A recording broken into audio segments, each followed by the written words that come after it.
This is about how World Cup turned us into a society of sexist weirdos.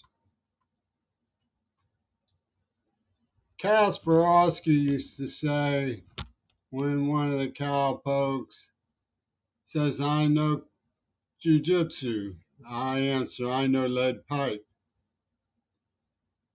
When I saw Midnight Special Funkadelic Parliament diss and insult white people, I felt ashamed and I didn't want to diss them even harder. Quite the contrary, because I reflected on what I had seen at Deep Purple. I didn't know UW dialectical sociology.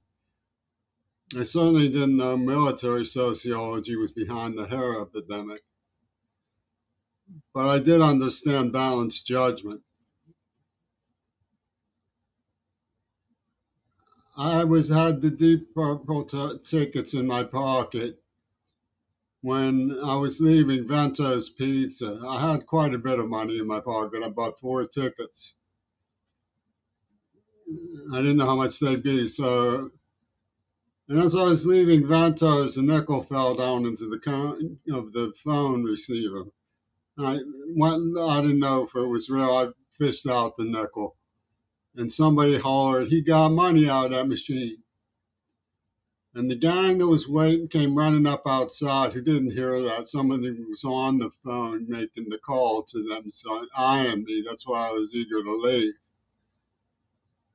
Said, "He's in here." And they threw me against the glass. They didn't try to rob me. They weren't after money. They were stomping on my head. Ronnie Zazinski left a huge welt on my forehead. Pitmans were taking turns beating me. They were adults and they were armed. And two, it was across the street from where I was put on display in nursery school. And next door to where Pathfinder books had a picture of Nelson Mandela all those years. And two younger, well-dressed 15 or 16-year-old black fellas came out and were genuinely angry and chased these. They could have really risked their lives and helped me stand up and asked me if I was okay. I was a little bit starry-eyed about being protected that way. I waited for the gang to run away and then took a roundabout way home. And there was 2 boomers. One went with me with Barbara Starr and Barbara Davis. They left the concert early because they didn't like Boomer. Boomer had led me into a trap with the Pittman brothers where they took me. It was one time they used verbal commands. You have to use the inhalants. Boomer evoked that his brother had bled from the mouth. He didn't try to protect me. He led me into that trap. It was a rare occasion. They had already made clear with much more deadly non-verbal commands what they wanted from me.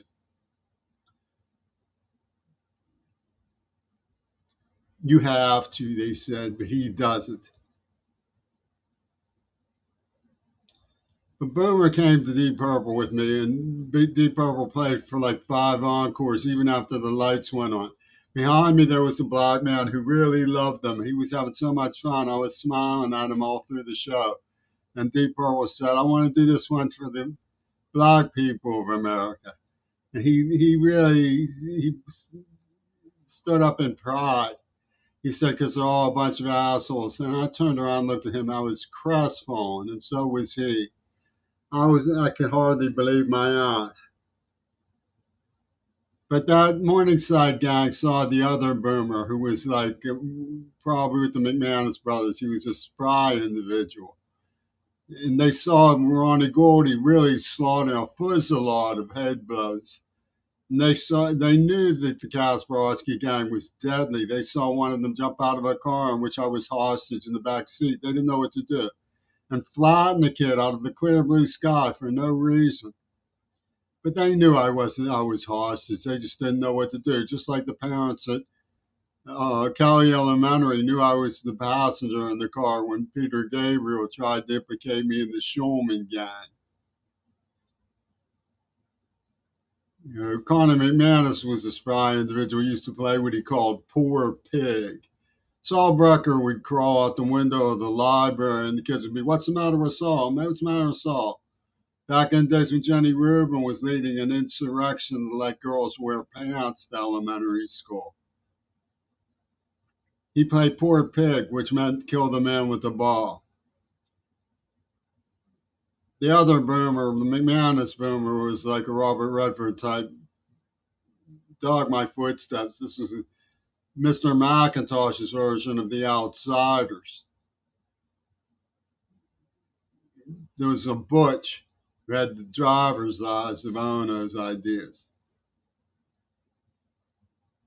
Coming up, getting into my house when my mother wasn't around.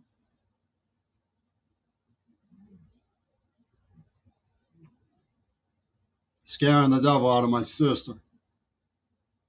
Putting his hands down the Ronco girl's pants.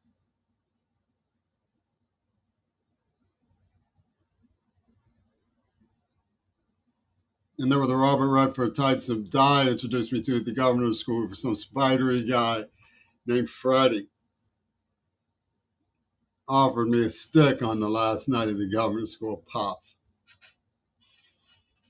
So they could forever say, "There goes your diploma, poet."